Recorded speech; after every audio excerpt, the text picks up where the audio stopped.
Horrific Network special event. This is Door to Door Week.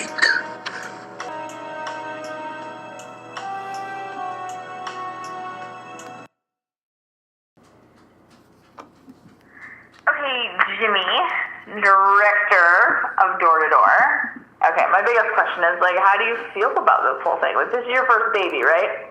This is it. This is the first one. So, how are your feelings? Are your feelings generally nervous? Are they excited? Are they you want to die and gouge your eyes out? No, I'm incredibly excited at this point. I just want it to be here. I want to be able to share it with people who aren't the three of us. I agree. The amount of people that have actually seen it are what would you say, 10? Yes, maybe a handful, yeah. So I don't know, it's very Star Wars-y at this point, when they would interview J.J. Abrams and the executives and they were like, oh my god, you guys are gonna love it, you are going to love it. Just dude, shut the fuck up. I just want to see it. Yeah, exactly. I want to hear your version. It makes me wonder if that's what all the directors feel like if they're just dude, just shut up, or let's stop talking about it. Let's finally show it. But I tell you one thing. In December, Cain and I were do we premiere it January 31st or February 21st? And Cain was absolutely February 21st.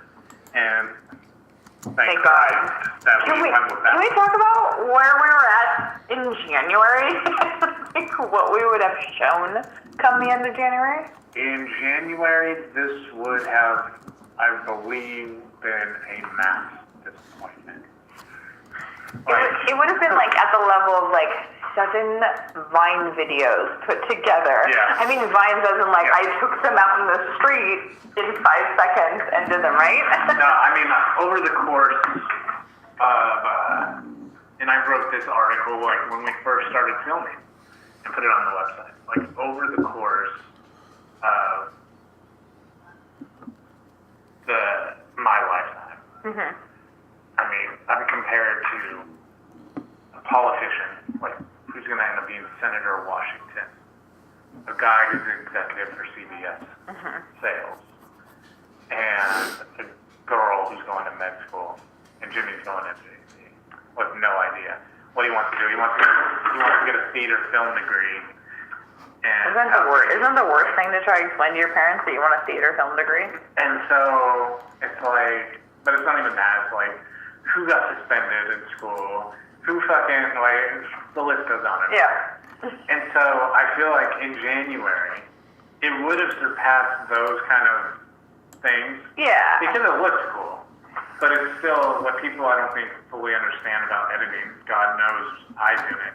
Oh. And how much work it goes from taking. You can have the coolest stock footage, but if it sounds and looks like shit as far as editing goes, at the end of the day it's gonna look like shit.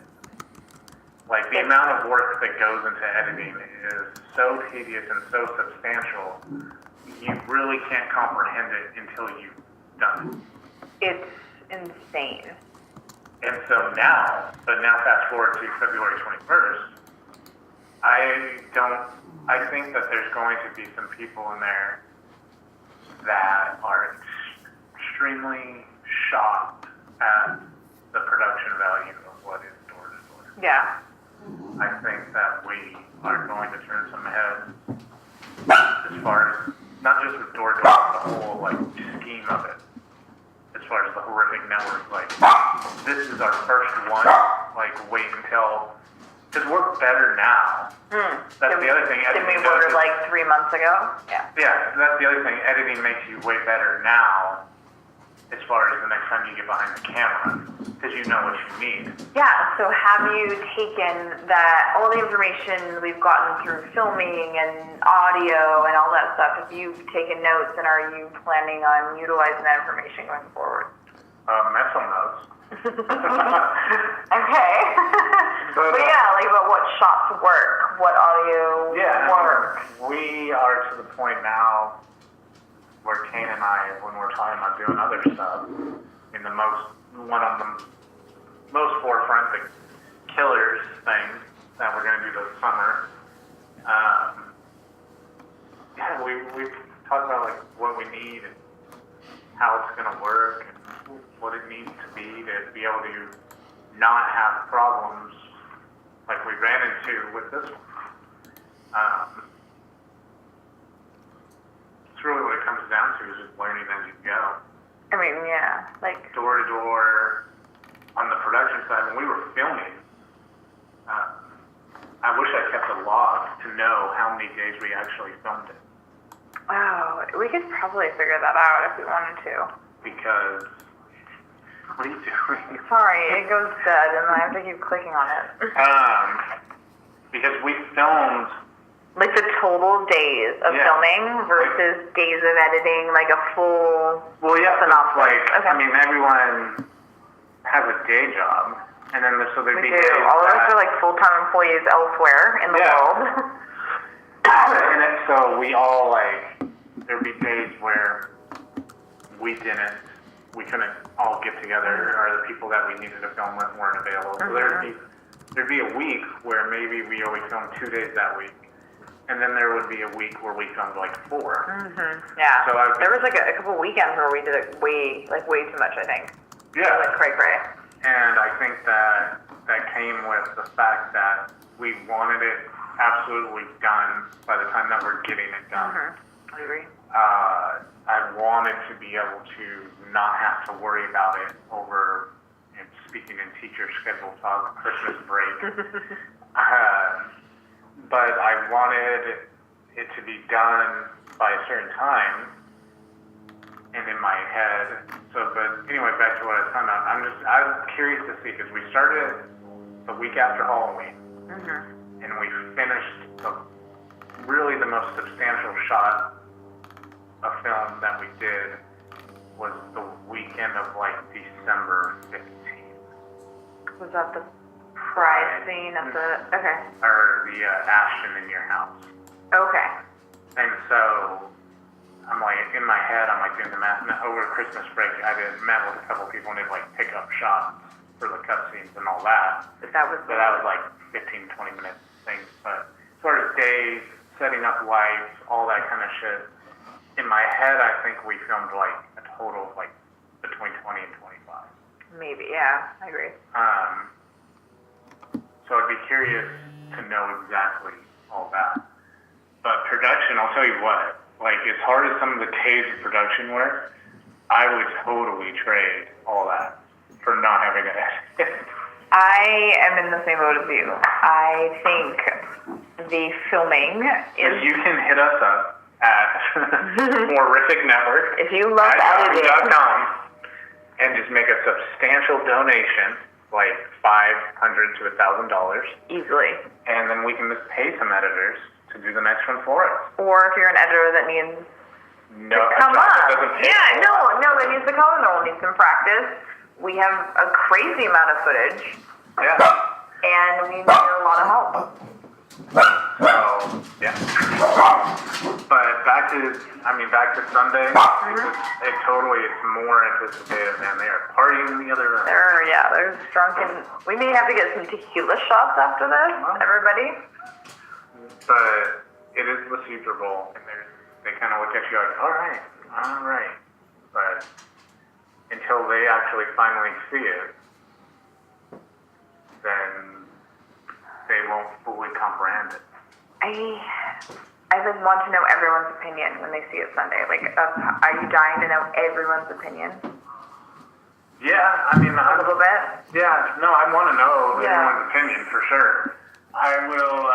I've got my little spiel for before and after, and got all that going, and we'll. People will think what they think. There's going to be someone, I'm sure, that's there on Sunday that thinks it's not very good. So are you prepared for that? Are you ready for? Okay, so yes, I know this is your baby. You're loving it. You're loving every moment and how this is coming together. And it's nerve-wracking, of course, but there are going to be people out there that straight can't stand everything you do. They think it's shitty. It's shittily filmed. It's shittily acted. It's shittily casted. Like, all that stuff. Like, are you prepared for that? Yeah, because it comes to a point where you can't let it affect you.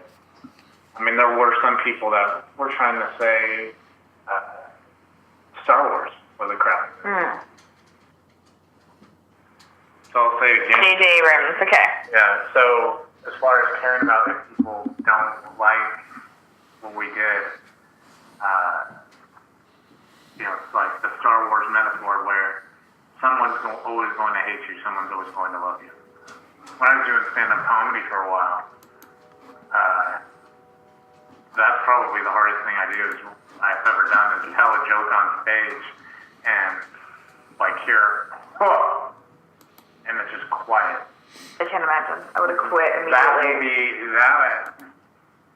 That feeling I do not think we will encounter on Sunday. Okay, that's good. Because I just think that it's good.